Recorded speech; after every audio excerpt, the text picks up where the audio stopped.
We're lucky to be joined today by Lynden Leppard from LGAP, and he's going to talk about local government's role in livability and community health and wellbeing. So welcome, Lynden.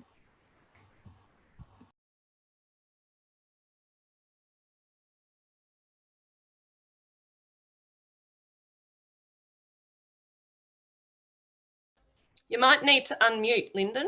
Yes. We all right? Thank you. Is my screen up for everybody yet? Okay, thank you. Well, congratulations, Roz, on the toolkit. I'm going to connect with some of your comments in a way that's pretty direct, but entirely accidental. Some of it is deliberate. My role at LGAT is to manage a health and wellbeing project funded by the Department of Health, and I'm very excited about working with council officers, and I'll make some more comments about the quality of council officers as I speak.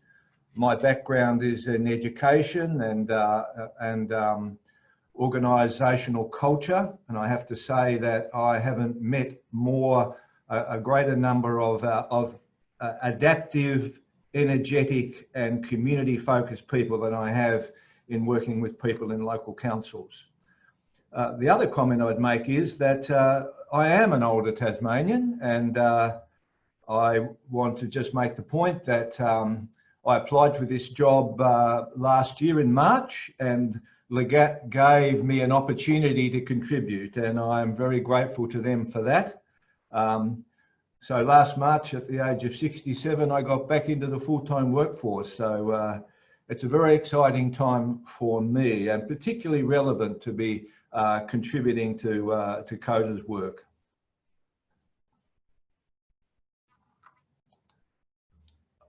I have three broad threads of thought I want to explore briefly today, and they're on the screen.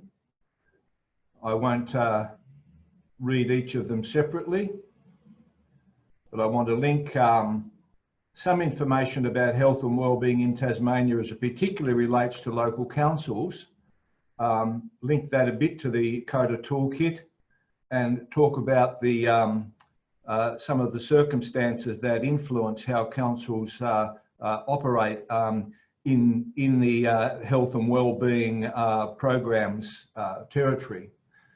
I also want to acknowledge the context of the toolkit, and one of those is that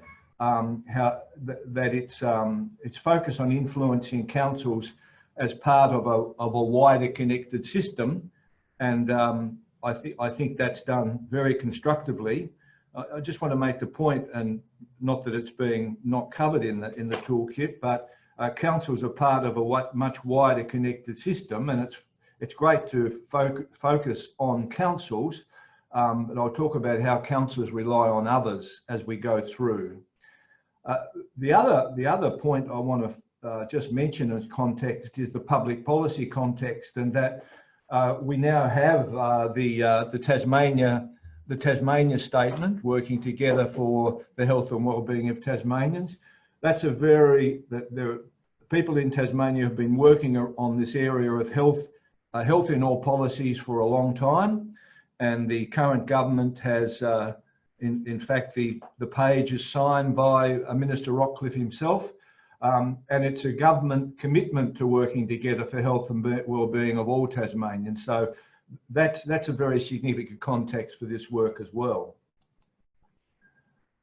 I want to start by making a couple of points about local councils. You'll see from the diagram there that the dark red are council areas. That's how this map is identified. And those council areas have the biggest percentage of populations over 65. Now, the point I want to make about that is that they are all small rural regional councils with small rate bases, with discrete, small, spread out communities. And this has considerable implications when we think broadly about how we're supporting people to age in place, or whatever term is appropriate, that there is a natural focus to focus on where the density of population is, but there's some unique and particular challenges when we consider Tasmania, that our population is very spread out, and I'll bring up a slide later on that makes the point that the majority of our population lives outside city centres. The point about these small council areas, though, is that they, like every part of Tasmania, but I'm going to make a bit of a plug for the smaller ones because I'm just in love with all of them, is that they have a very rich history of looking after each other. There's this concept of capacity building that has a bit of a connotation about it, that the Salamanca experts, if you will, I'm stereotyping for the sake of humour, I hope you appreciate. The Salamanca experts work out how things should be done and then send it out by pigeon or stagecoach to the smaller outposts, so that while those people can wait and find out how they should be living their lives.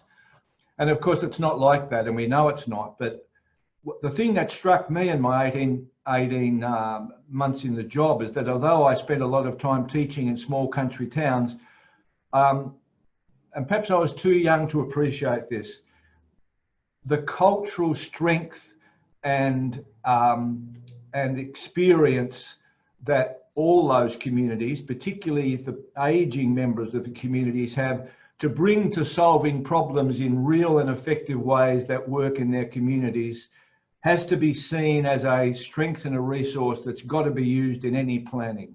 And I think the COTA plan does suggest that. That map's very interesting, and it's the reference is there for you to follow up if you wish.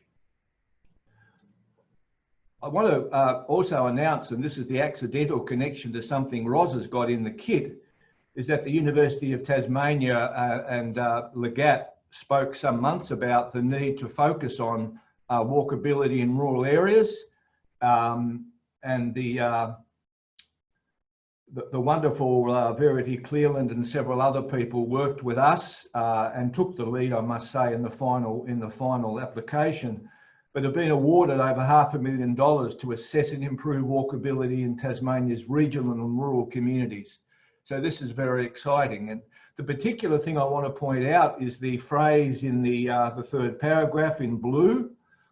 A deliberate part of this study is to focus on designing and running the research in partnership with local organisations and community members. Now, this is a fantastic opportunity for people in all Tasmanian communities, but this focus is on rural and regional communities to be actively involved in conducting the research and exploring and collecting the data. I think we're going to see some fantastic developments from that. And COTA already has a bit of a track record by the work that you did in distributing methodologies and ways that people can do analysis in their own community. So that's wonderful. Councils are sometimes termed as placemakers, and just in this, I just want to make a few brief comments about how some of the factors that involve that are involved when people want to work with councils as partners, and I use the word advisedly rather than as people you ring up to complain to go and fix something.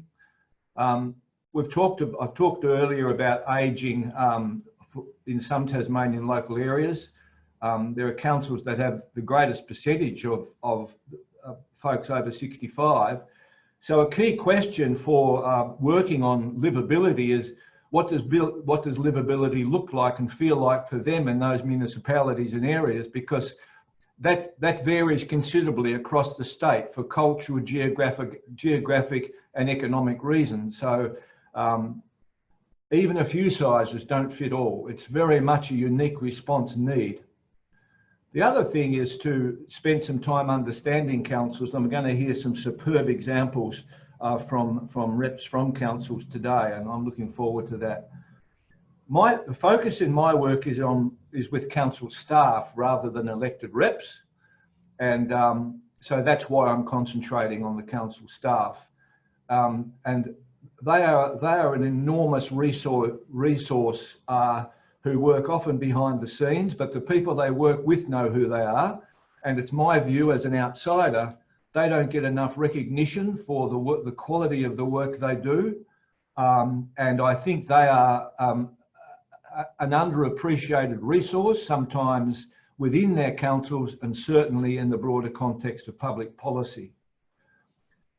A point to make about councils is that though in the Local Government Act they're responsible for health, safety and welfare of the community, and that's a quote, there are no regulations regarding the work they do or required to do. And the point is that because of that, in part, they're underfunded. So the expectation could exceed capacity. I'm running out of time, but what councils need, because they have a low rate base, is they rely very much on authentic long-term partnerships and shared ownership. Councils don't personally have the resources to help fix the problems. I've listed there some of the characteristics of the COTA's principles that align very much with the way that effective change takes place. And I know that's not a coincidence, and I want to acknowledge Ros and to COTA that you've identified characteristics essential to long-term success if we're going to improve health and wellbeing outcomes. The final slide is an extract from the State of Public Health report in Tasmania for 2018 and identifies the particular characteristics of what a healthier Tasmanian population will look like. And I haven't included them all there, but I have included the ones that rely very much on council engagement. My final point is that council's willingness to engage is not always matched by their capacity to do so because of the resources they have.